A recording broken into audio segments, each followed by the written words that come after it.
Olá, bem-vindo ao canal Tutor Metatrader. Bom, hoje eu quero mostrar para vocês esse indicador aqui, que eu estou com ele na tela aqui agora, que é um indicador muito bom e muito interessante, tá? Que ele dá a tendência do ativo para você, fazendo análise de 3 confluências ao mesmo tempo, certo? Ele é um indicador bem leve, não pesa nada no Metatrader 5, funciona em qualquer Metatrader 5, tá? E como é que ele funciona?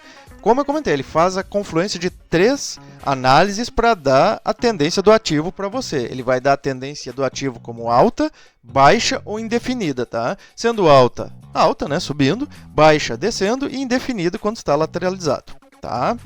As confluências que ele faz, ele analisa o preço de fechamento da vela anterior com o preço de abertura da vela atual, ou seja, então ele analisa pegando a vela atual para ver o que está acontecendo. Então eu coloquei um algoritmo bem avançado nessa programação desse indicador aqui, né, que vai analisar o mercado em andamento ao vivo para você. Lembrando, tá, que indicadores só funcionam com mercados abertos, mercados fechados eles não funcionam, tá? E juntamente também ele acompanha a análise de 2 médias móveis e a análise do RSI, tudo dentro de um indicador só, tá? Você não precisa fazer nada, não precisa configurar nada, tá? Apesar que ele está em português, certo? Então todas as configurações do indicador está aqui, ó. Passou para indefinido, ó, porque deve ter lateralizado o mercado.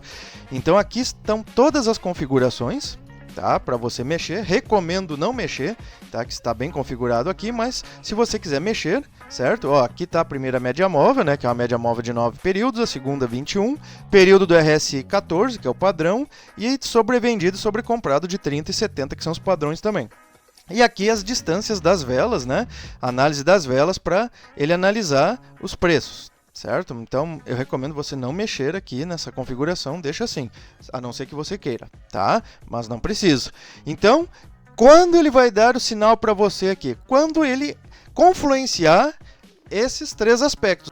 Então, ele faz uma análise bem bacana aqui para você, tá? É um indicador bem legal de se ter aí. Como eu falei, ele é levezinho, não pesa nada, então qualquer pessoa aí, né, pode colocar ele no seu Metatrader 5 para ajudar, tá? E como sempre está na descrição do vídeo, para os interessados, no primeiro comentário fixado. E se você ainda não se inscreveu no canal, se inscreva, deixa o like e compartilhe esse conteúdo com os amigos aí, tá bom? Valeu, obrigado e te vejo no próximo vídeo.